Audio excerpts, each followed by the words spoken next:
Welcome to the Joy of Living cooking class for April 2021. I'm so glad to have you. Those of you who are here in person with us, we're delighted about that. It's been a while and it's good to see faces and have interaction. I am Chris, your hostess for the program. We do not have the welcome booklets here in the class here, but they are online and you can download them from there, as well as recipes for this one and prior programs as well. And that's the address there. We'll have that again at the end or periodically, so you can see that if you don't have that already.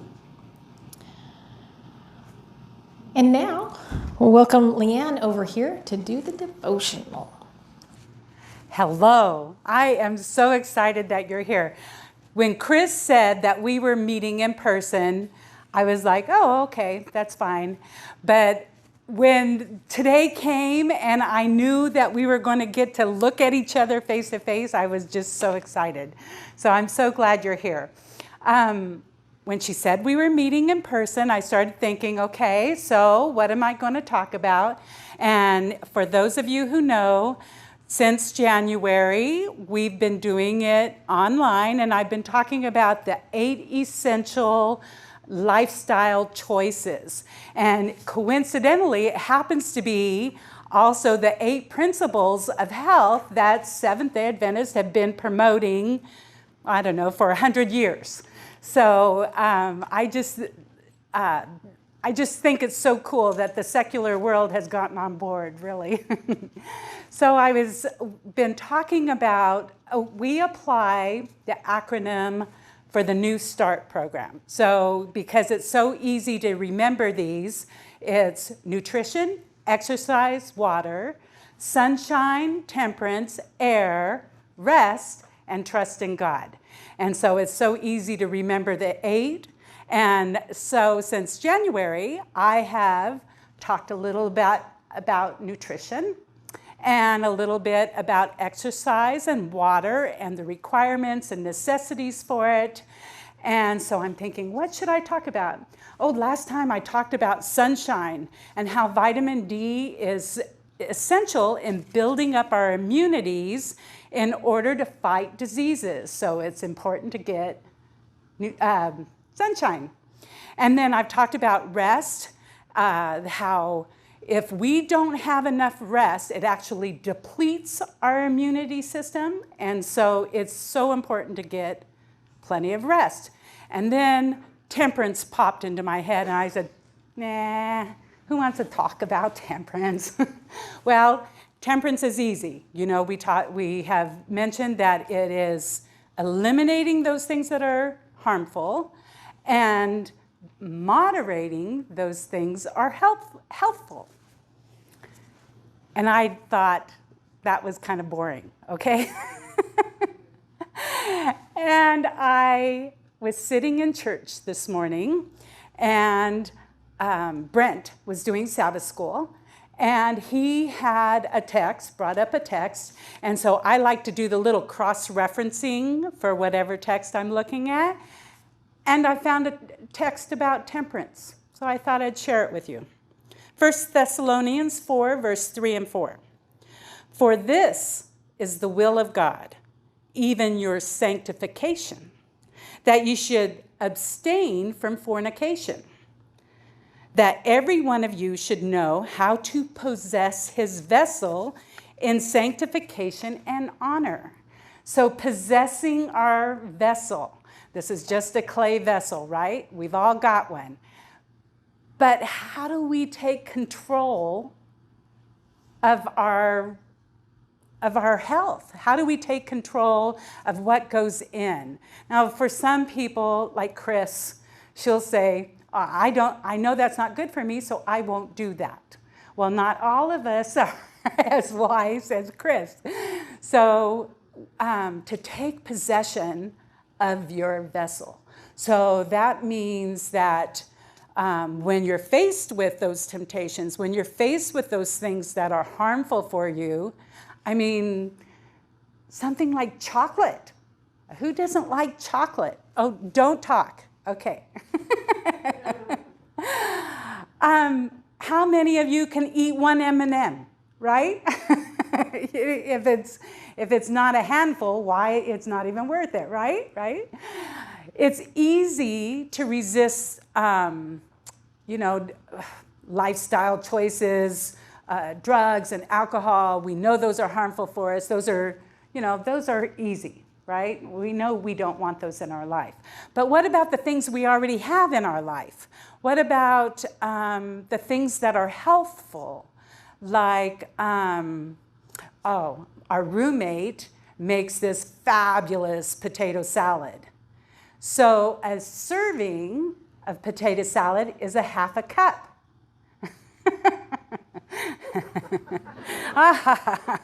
That's right.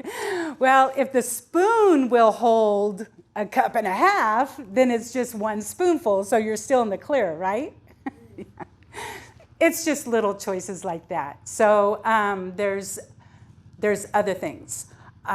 We are learning that red meat is so harmful for us, okay? It clogs up our arteries. There's a high fat content. There's carcinogens associated with red meat. And our body responds negatively to red meat. It clogs up our intestinal system. So red meat should really be considered a harmful food and eliminated. So here at our cooking school, we're promoting a whole plant food diet. Okay, those are healthful things. But then you have to consider, how am I going to prepare these healthful things? So Gary's told us that the longer you cook a vegetable, it just eliminates all the nutrition out of it. So then we have to eat more raw.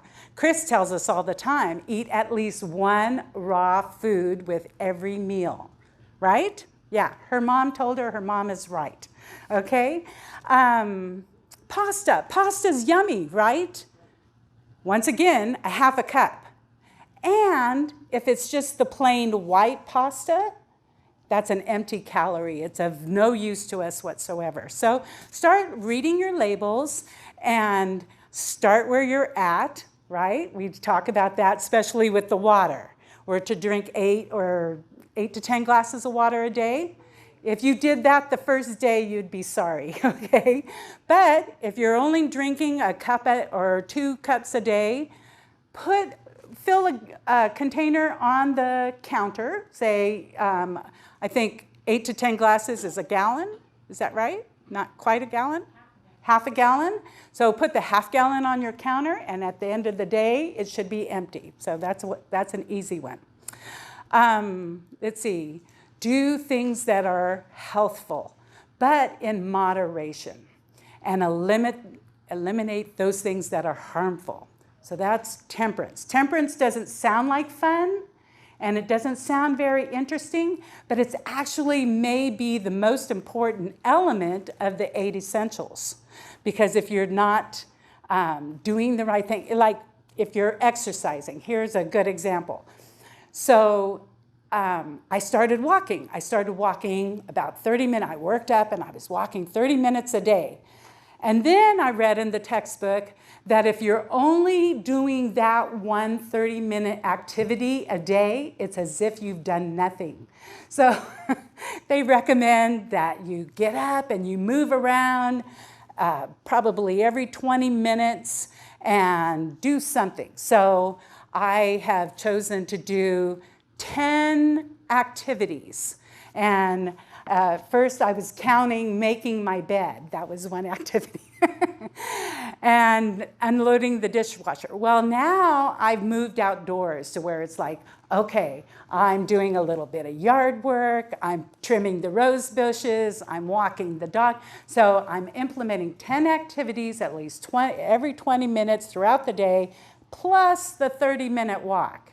So once again, start where you're at and build up. Temperance is going to be the key to success for a healthy mind and body. Okay, let's have a little word of prayer. Dear loving Savior, thank you so much for the gift of friendship. So grateful that we have an opportunity to come and share with some folks. And Lord, we pray that you bless this activity and bless the food that we're going to eat and the hands that prepared it. We ask these things in Jesus' name. Amen. All right, thank you, Leanne.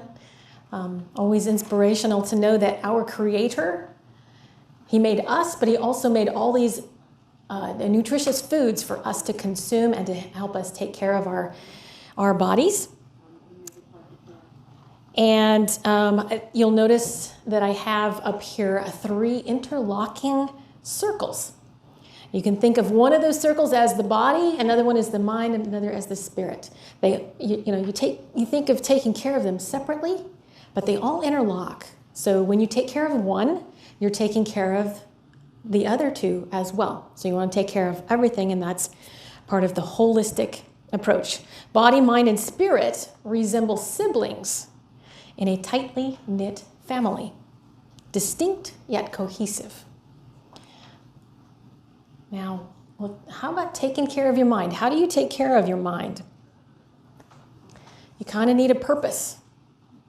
Why? A reason to get up in the morning or something like that, right? Work can be like that. Definitely have a schedule. Rest is part of that. Exercise, games. Games are good. Memory activities, all keep your mind active. It's not just your body you need to exercise, it's your mind as well. So how about a little brain exercise here? What does this is a common phrase. What does this say?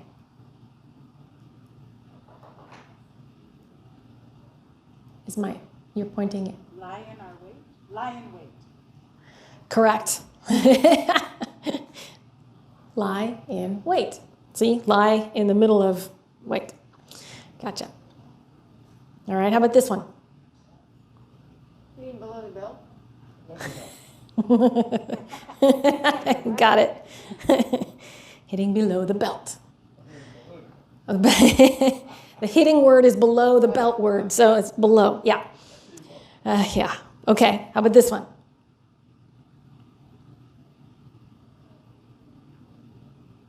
You may need to sound it out. Yes, go ahead. 3 Musketeers. 3 Musketeers, correct.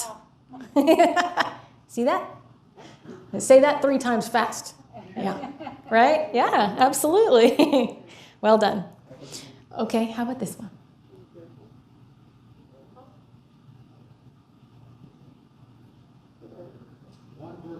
Wonderful. Right on. Wonderful. All righty. Very good. Well done. Okay. A little bit about your body, taking care of your body. Now, we do recommend to you the full plate diet.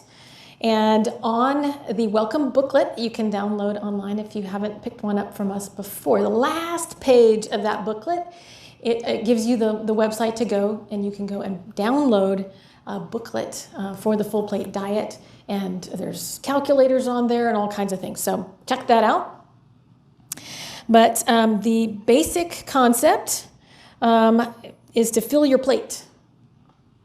It really is very simple. This is actually a plan designed for weight loss, but there are so many benefits that come along with it. The idea is to consume fewer calories than you burn. There are many different ways to achieve this, of course. The National Weight Control Registry tells us that 98% of the people who lost their target weight had kept it off long term, decreased their food intake to lose the weight. That's portion control, right? Well, would you really rather eat tiny portions or a full plate? That's the idea. Only about the first 10 pages of the book are about statistics. It gives you suggestions on which foods are high in fibers, and take the foods you normally eat and power them up with more fiber. We really want about 40 grams of fiber in our diet every day. For some, that's easy, but for others, it may be more challenging. Even those who eat a lot of fruits and veggies may be surprised at how much fiber is actually contained in them. There is at the Full Plate Diet website, there's a fiber counter. And of course, there are other sites out there that can do that as well. The book will also point out that you need to make sure you are getting plenty of water. Water is required to help move the fiber through your system and ultimately get the benefits. Those are some simple principles. But, like Leanne mentioned, my mom told me to eat, a certain way when I was a kid. And your moms know a lot. And then there's grandma. But, so grandma's the one who's pushing the fiber or needing the fiber or whatever. That's not just for grandma. Long the butt of jokes and hopelessly unhip, fiber has become the next big thing in nutrition as Americans become more aware of its health benefits beyond battling constipation. So you can see on this graph that these are the number of articles over the years. It used to be very few articles on fiber, and now it's been growing and growing and growing and growing, and there's lots of them out there now. So there are big health benefits to this. Fiber is really important in maintaining insulin levels. Dr. Albert Sanchez is a teacher and a researcher from Loma Linda University. His research has revealed that there is a link between insulin in the body and all of the diseases that we encounter. We tend to link high insulin in their bodies with diabetes, but he found that people with cancer and heart disease, several other diseases, had higher amounts of insulin in their bodies or insulin in their bodies for a longer period of time. How many times we eat in a day is important because every time we eat, our system has to put insulin into it to help absorb the starches and sugars. So fewer number of meals a day. People are used to 4 meals or snacks in between meals too. You're kicking insulin into your system every time. And this increases your chances of having disease. Fiber will help in keeping insulin levels more stable, especially for diabetics. So it's helping us with weight loss, yes, with absorption of fat, sweeping the colon, the control of insulin levels as well. Did you know that the average American diet only includes about 10 grams of fiber per day?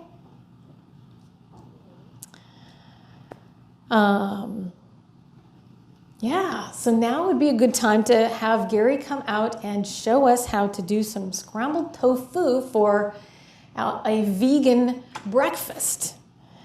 So, Gary, come on out. Well, welcome back, everybody. How are you? Good. My name is Gary, and I'm doing your first demonstration. These are some scrambled tofu eggs.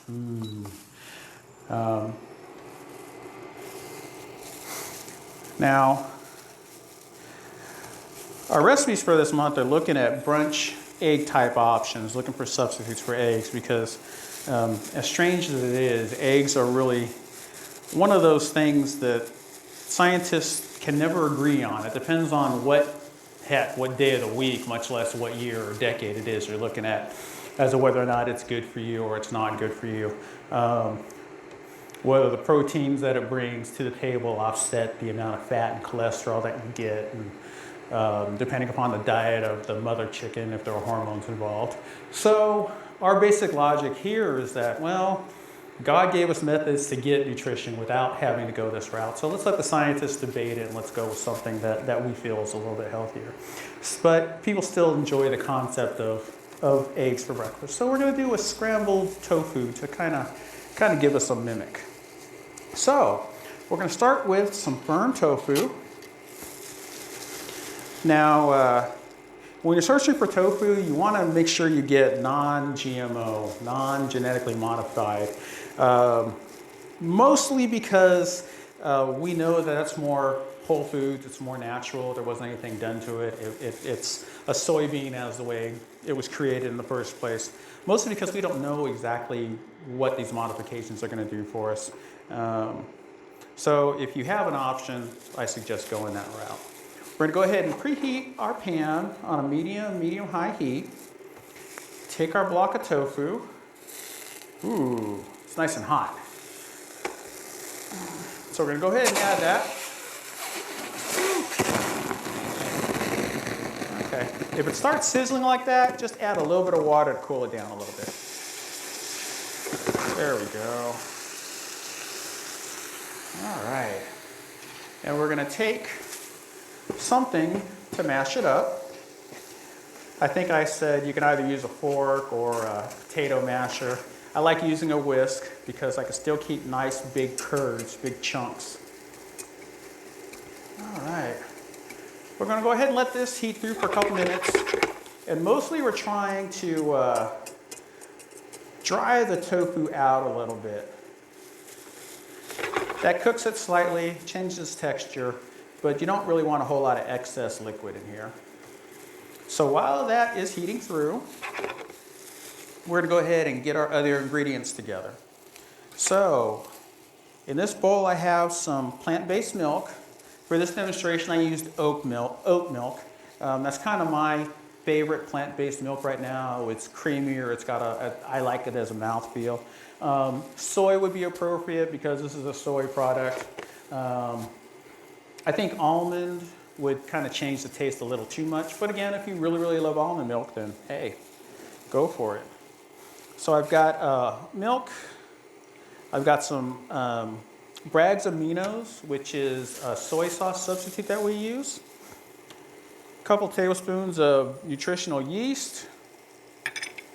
This is some onion powder.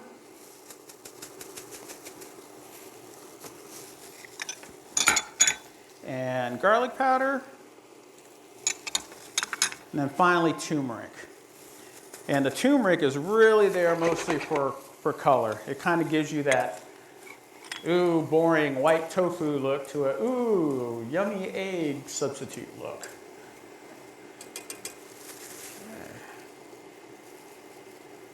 All right, so go ahead and whisk this together. It's going to be a slightly thick paste.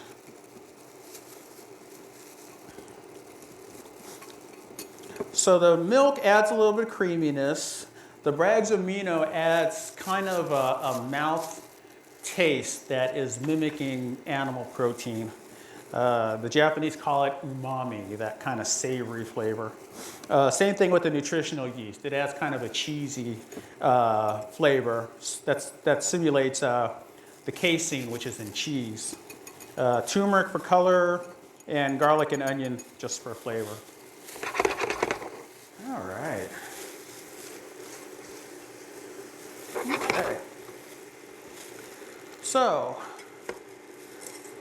we're at the point now to where if I pull the tofu over to the side, I don't have any puddles.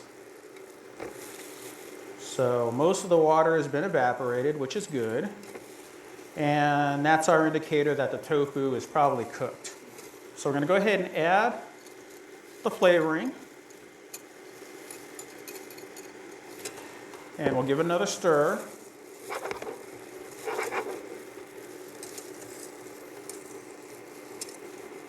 All right, you want to stir it well to combine. And then we're going to let it go for another couple minutes again to dry out. I lost my feet. Oh, there we go. Okay, to dry out. All right. Okay. And that is really your scrambled eggs. You can adjust seasonings as necessary if you think you need to add something or detract. This is a dish you really want to serve warm, probably with like some toast, some whole wheat toast would be nice. Or as part of a complete breakfast if you were going to do something like a sausage substitute or just a bowl of fruit or something like that. And that's our scrambled tofu. Questions? Thoughts? Excellent. Excellent? Is that what you said? I wasn't sorry.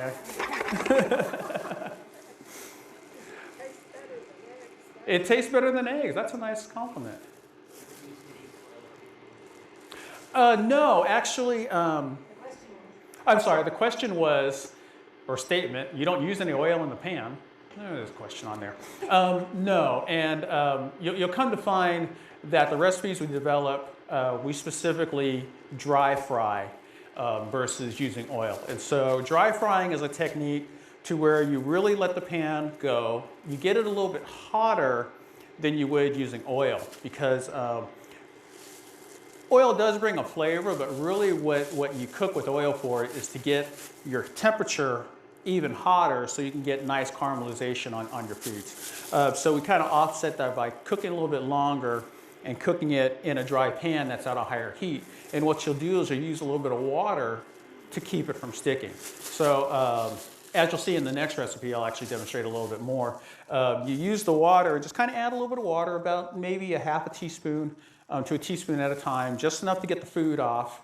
The water will evaporate out, but you'll still get some nice caramelization notes on your food. But excellent question. Yes? Is there a substitute for the nutritional yeast? Is there a substitute for the nutritional yeast?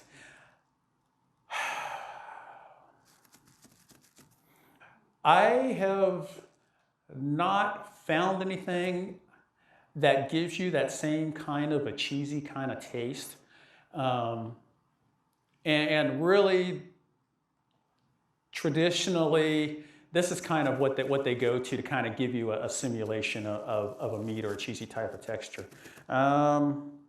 Maybe you can add a little bit more of the Bragg's amino to give it a little more flavor, but I'm sorry, I can't think of a substitute for nutritional yeast. I'm sorry. Otherwise, if you just simply don't like it or prefer the taste, then omit it. Oh, where to get it? It is becoming increasingly more popular. As with anything, you can get it on Amazon. If Amazon is something you don't use or choose to use, most of your grocery stores will have it. If they have a gluten-free aisle or a health food aisle, Bob's Old Mill has a pretty good brand, and they're, I would say, of those kind of whole grains and substitutes, Bob's Old Mill is pretty popular nowadays, at least in the Sacramento area in grocery stores. I got it at Sprouts recently. Oh, Sprouts, yeah, or choosing your grocery store. So if you go to a place like Sprouts or Whole Foods, yeah, would be a good place. But I mean, I've seen it at Raley's, I've seen it at Safeway, I've seen it at Bel Air, and Winco. Winco sells it by bulk as well, so it's pretty available. It's been there in your face, you just never noticed it. Any other questions or comments? Outstanding. Thank you so much. Thank you very much, Gary. Everyone liked that. Yummy, yummy. Who thought? Tofu. Not everyone's a fan, I understand. It's all right. So as Leanne mentioned earlier, we do recommend that you start where you are and work your way up on the various components that you're working on. Building up slowly so that your body can adjust. Your body has been used to doing things in a certain way and does need a chance to adjust to changes and things like that. So if you're building up on your fiber, start where you are and build up slowly. I like that. Now here's a quote from Dr. Seuss. You have brains in your head, you have feet in your shoes. You can steer yourself in any direction you choose. You're on your own and you know what to know. And you know what you know. And you are the one who will decide where to go. So start where you are and take it from there. Yep. Okay. Then getting slimmer, of course, happens 1 pound at a time. So that happens gradually as well. Never lose an opportunity of urging a practical beginning, however small. For it is wonderful how often in such matters the mustard seed germinates and roots itself. And that's from Florence Nightingale.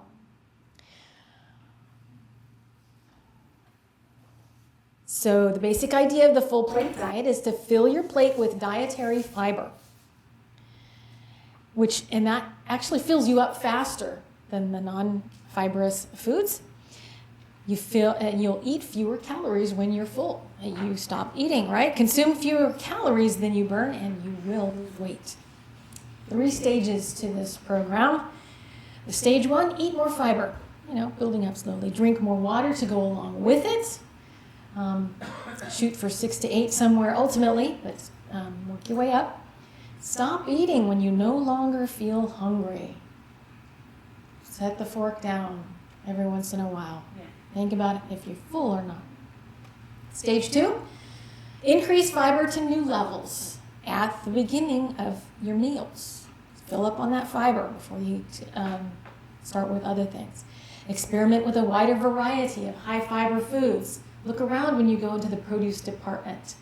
They have many, many options in there that you can choose from. Try something new, variety of colors and things like that.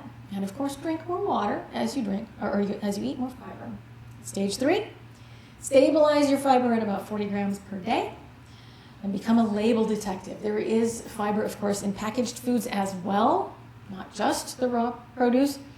So you'll have to read up on the label itself to see how much those contain. And of course, reducing high fat, high calorie, and low fiber foods, that will take it in the other direction at the same time. And of course, we definitely recommend that you get some exercise. Once again, start where you are and build up from there. Leon was telling us about her own experience recently. We're not going to do any exercise in this program here, once again, to change our program for the current protocols in place. But definitely encourage you to do your exercise on your own. And if you can do it outside during the day, you get 3 in 1. You get fresh air, you get sunlight, and you get your exercise. So do that all in one. But if you can't, and you don't have the opportunity to do that, or the only time you have is when it's dark and early or something like that, there's plenty of videos out there that you can buy or even just watch on YouTube and whatnot. So, and lots of options out there. The lady that we use frequently at home, her name is Leslie Sansone. She has many videos that you can just walk and stretch, and they use some firm bands sometimes, but whatever you enjoy, get going, get started, get moving. We are built for motion. Now, here are some foods that are high in fiber. Top 5 of the categories. You can see food can look beautiful, taste exquisite, smell wonderful, make people feel good, bring them together, inspire romantic feelings. All of those things. So there's fruits, there's vegetables, there's beans, there's nuts and seeds, and grains. Whole foods. Have them whole. So the top 5 beans, let's talk about beans here. So you see the top 1 is navy beans. 10 grams of fiber in half a cup.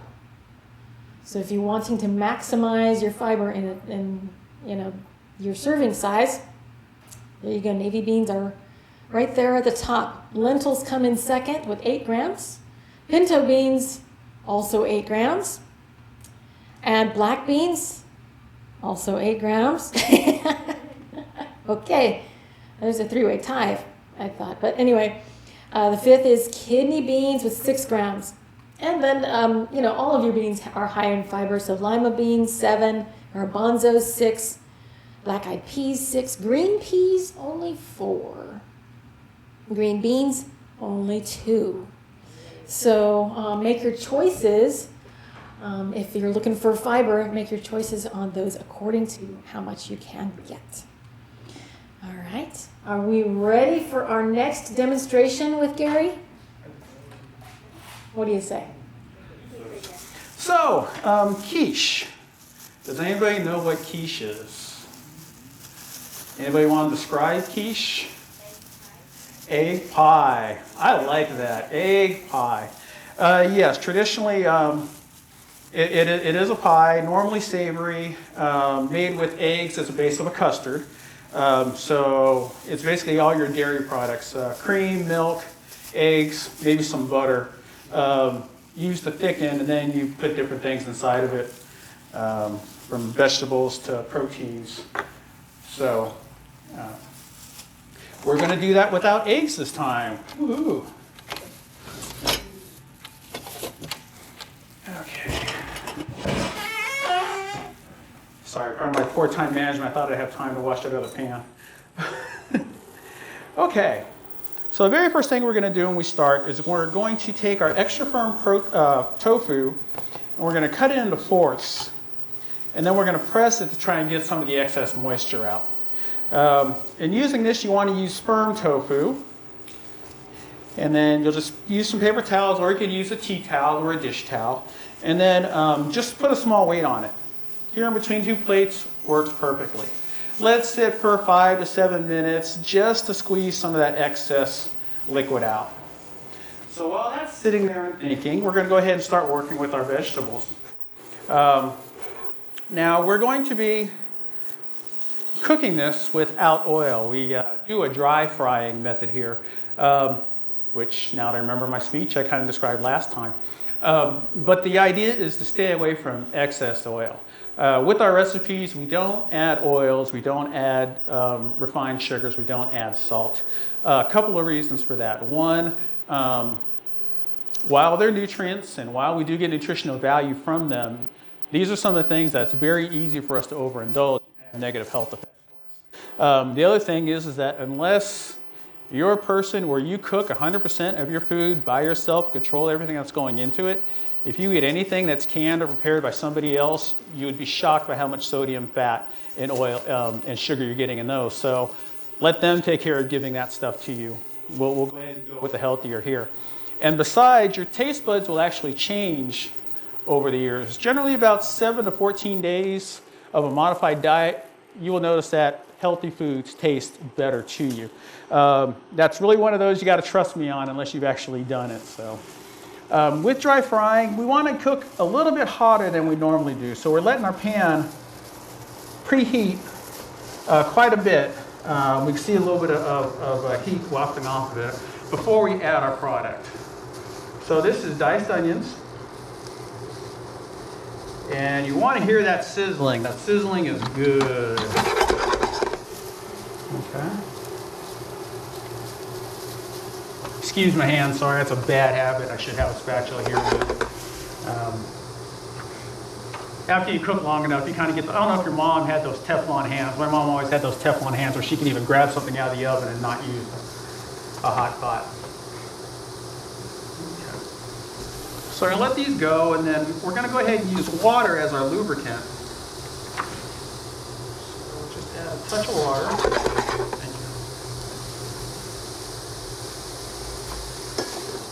Okay. Okay, you see we're starting to get some color coming up. Color is good. Color is flavor. As long as it's not jet black, you're doing.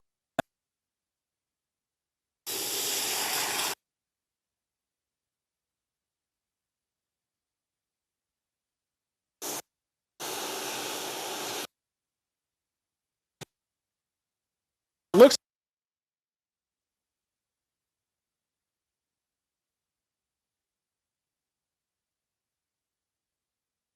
It breaks down the cell walls, it loses its structure and it's not as rigid, so it works its way down. Anybody that's ever had frozen spinach, you know exactly what I'm talking about. Okay. And then a couple of assorted vegetables. In this case, I'm using some diced sweet peppers. And these are artichoke hearts, canned artichoke hearts, but I use canned in water, not in oil. Because again, I don't need the excess oil in my diet.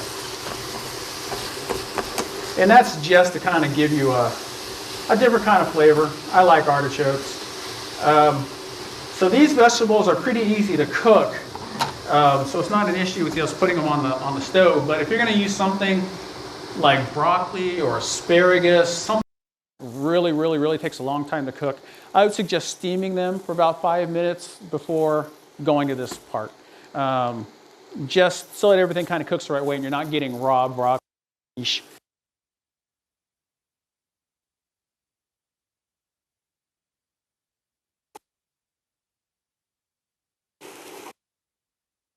Good. Get that hot, but sauteing onions is always a winner. Okay. All right. Okay, and I also threw in a little bit of garlic in there as well. Okay. So once all the vegetables are softened, we can go ahead and start assembling everything. So we're going to take a bowl and take our drained tofu. There is no magic drain this on.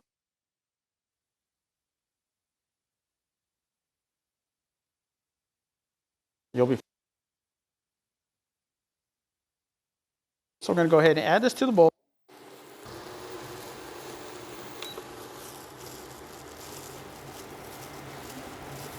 Okay. Then you have choices. Like you can have A, use your spatula or whisk or potato masher. Or if you've got kids at home, or if you're basically a 50-year-old kid, you can go through your fingers and just kind of squish it through. Now, I encourage going the kid route because, you're not going to get food with this kind of nutrition out there in the real world. You're just not going to find many places available to you. So teaching your kids as they come up healthy ways to eat, it's a great thing to start developing those habits at a young age. Okay. So we're going to add our vegetables. And again, we're going to mix this up. And I forgot the muffin tins. Yeah. Just grab one. Yeah. Okay. And then we're going to add our nutritional yeast, a little bit of turmeric. Again, yeast for that umami flavor, turmeric for color. And then the last ingredient is tahini. Tahini is a Middle Eastern sesame paste. And most grocery stores I've seen, you'll find it in this white kind of container. Either in what they call an ethnic aisle, or sometimes it'll be by the peanut butter, but I guarantee they have it, it just may be hiding. Now tahini is one of those things that when you open it up, it's all liquidy.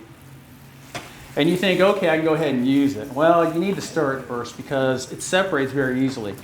So all of your solids are going to be at the bottom, which is not where you want them. So you got to spend a couple of moments stirring this up. Okay, so we're going to go ahead and add our tahini, which again is basically sesame peanut butter. Okay, there we go. All right. So we're going to go ahead and mix this up until it's thoroughly combined and homogeneous. Probably in a bigger bowl than this, but hey. Okay. All right. And this recipe will go for our basic standard muffin tin. You want to go ahead and spray it with a little bit of non-stick. I know I just told you guys about not using oil, and then I'm going to say use a non-stick spray. Unless you're using a silicone container, you got to use a little bit of spray, but it's negligible. A 1 second spray, I think, adds 8 calories and like 1/10 of a gram of fat. So generally, it's not too bad. We'll go ahead and take it and put it in our muffin tins. I like doing them in 2 passes just to make sure that everything kind of gets the right amount of veggies. So if I need to, I can kind of steal from 1 cup and put it in another cup.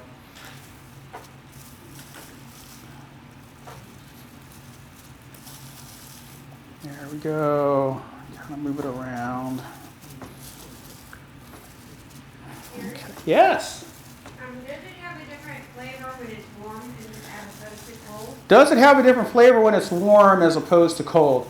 I don't know.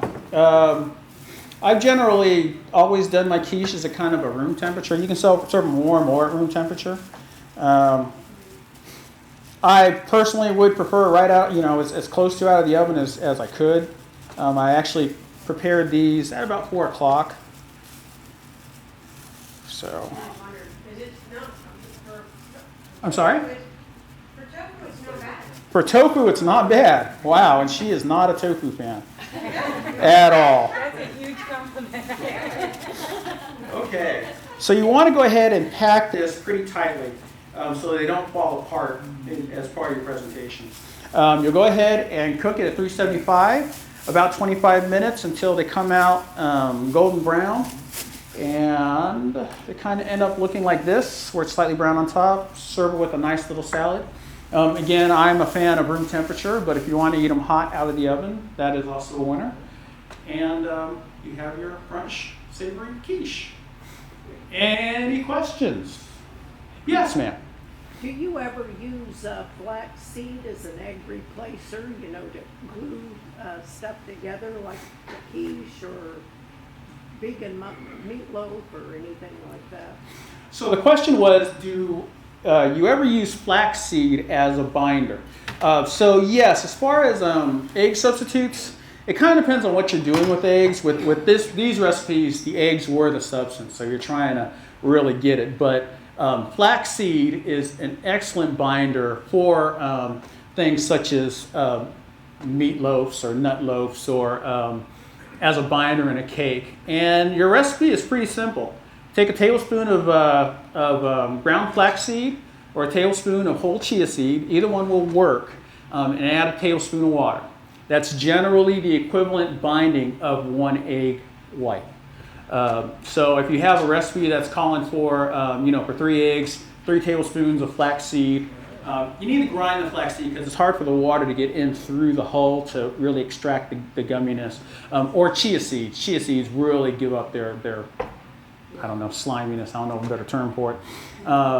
To do it, and then just mix it in as you would the egg. They generally cook. It doesn't adjust your cooking time at all. It doesn't adjust the amount of water. So great point. Yes, I've seen tapioca pudding made with chia seeds, and it was very good. Had the exact consistency as tapioca pudding. Great. That sounds awesome. That really does sound awesome. Tapioca made with seeds as a binder instead of a custard. Great. Any questions or comments? All right, you're all quiche eaters now. That's so fancy. All right, well, thank you very much. All right, thank you very much, Gary. Yummy stuff, smells so good, tastes so good. So, about adding fiber to foods you already eat. They always say time changes things, but you actually have to change them yourself. All right, so here's some ideas for you on how to add fiber to the foods you already eat. So, you start off with the regular Cheerios right there, or whatever cereal you choose. But add some blackberries. Some blackberries, and add also some kashi go lean. And that will power up your cereal with more fiber. Give it a try. There's also the concept of what you fill your plate with. So divide your plate in half and half again. About half of your plate should be vegetables and fruits. A quarter of your plate grains, and a quarter of your plate legumes, and that should fill out the plate for you. So this tofu kind of has the quiche and the scrambled tofu has both the legumes as well as some of the vegetables in that. So might kind of cross over between those quadrants or whatever, but then add the fresh things on the side. Give that a try. Now, drinking your water. It's not just about how much you drink, it's also how you drink it. You want to start where you're at and work your way up to at least 8 to 10 cups a day, depending on how much weight you're carrying, what activities you're doing, those kind of things. But start in the morning. First thing in the morning, you've not been drinking during the night, so you're probably a little dehydrated. So kickstart your system and your fluids, get your fluids going with a couple of cups when you get up. Warm is actually nice for your system as well, gets things going. And if you can, avoid drinking with your meals, because when you drink with your meals, it dilutes the digestive juices in your stomach. And so your stomach cannot be as efficient at digesting things. And also, if you're drinking water or fluids with your meals, it also makes your food actually float, and that can cause heartburn, acid reflux. So take that into consideration. Stop drinking about a half hour before you eat, and then don't start drinking again until at least an hour, 2 if possible. But then also in between your meals, drink your water in small sips and take it a little bit at a time, because your body can only digest and utilize it a little bit at a time. To replace all the fluids that you are using for, when you're talking, you're using your breathing, you're using your eyes use moisture. Those are just little things. All of this uses up the moisture and you need to replace it. So taking it in a little bit at a time, your body has a chance to absorb that and replace those fluids that you are using. Yes, eating something fresh or raw with every meal is a very good idea that my mom got us going on. And you recognize that when you're cooking your foods, the chemical composition of the foods changes. So it's a different chemical composition, different nutrients when it's cooked versus fresh. So having some fresh, you're getting a different chemical composition and nutrients from those fresh ones. And look at this rainbow of colors. You want to be eating the full spectrum of rainbow colors because each color represents different nutrients. All the way from your reds to oranges to yellows to greens to whites to purples. All of those represent different nutrients. So eat a variety and that will cover a lot more nutrients. Now here's an example, since we're talking about breakfast, of a waffle pancake fiber wheel. So you start with, of course, whole grains to make your waffles or your pancakes, and then add your toppings, all kinds of things. Dried fruits, nut butters, applesauce, nuts themselves. The fruits, those berries look so good. Apples, bananas, strawberries, and yogurt is okay as well. Those kind of things power up your meal, which you start with. So give that a try there.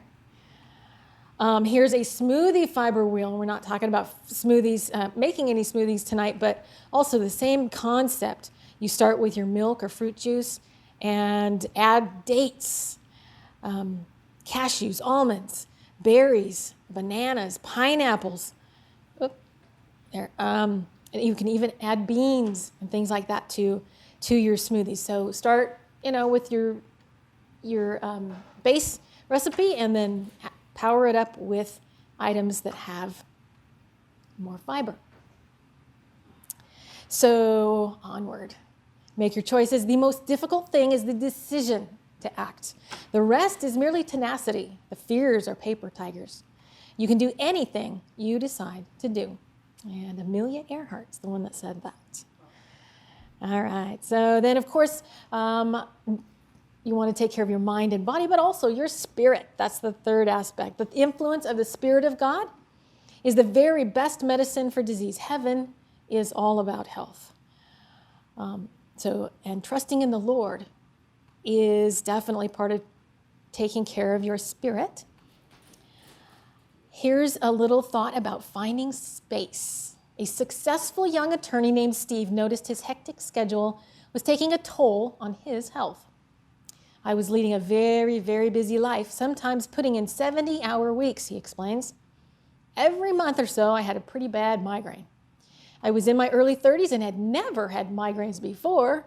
My life had just gotten so busy and I was so tired that some cracks and strains were beginning to show up in my relationships, including the one with my wife. I started to pray and to try to analyze my life and figure out what was missing. One of the first things that hit me was my schedule. I didn't have any time for rest. To me, rest is space within my life, space to step back and reconnect with God, with my family, with my friends. Rest is time to recharge my batteries and restore my enthusiasm with life and people. I really just needed to find that space in my life. I began making sure I got quality time with God. That happens both in the morning as well as on my Sabbath day of rest. The greatest benefit for me is that by increasing the amount of rest in my life, I'm now living more of a reflective life than a reactive one. Rather than a knee-jerk reaction to my circumstances, I take more time to determine what's really important to me. Thousands of people like Steve are discovering that spiritual rest is a key part of healthy living. Taking time to bond with God creates a peaceful center in our lives from which we can grow towards wholeness.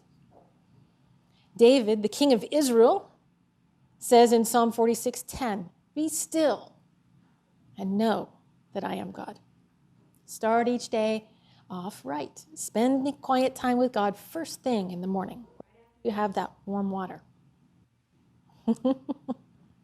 Now, if you're with us online, you can enter the prize drawing. Just leave us a comment at the bottom there or email us at office@woodsidesda.org.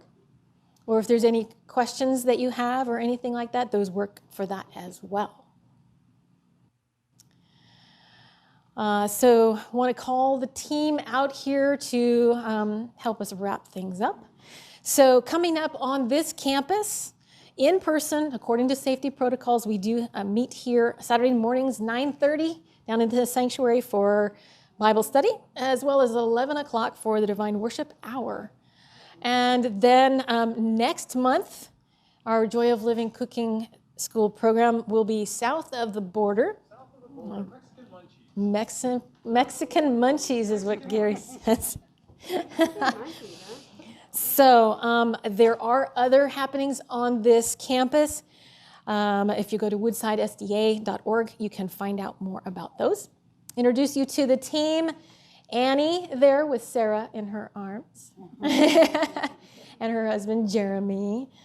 And Karen here, you met on the way in, and Leanne and Gary. And I am Chris. We're so glad that you are here with us this evening. Thank you so much for coming. And thank you very much to the team for the work that you've put into preparing this location and learning new protocols and all kinds of new things with this environment. Thank you so much. No worries. Oh, very nice. So we like to send you off with a song in your heart. And then, Leanne, can you close with prayer? Yeah, okay. Lord, prepare me to be a sanctuary, pure and holy, tried and true. With thanksgiving, I'll be a living sanctuary, Lord, for you. Loving Father, thank you so much for all your love and goodness. Thank you that you have designed these beautiful bodies for us. Lord, give us your grace that we can learn to take care of them in their maximum way. Lord, thank you for friendship. Thank you for new people. And I ask that you bless each one of us as we go home to safety and be well rested, all to the glory of your name. In Jesus' name, amen. Amen. Thank you all. Good night.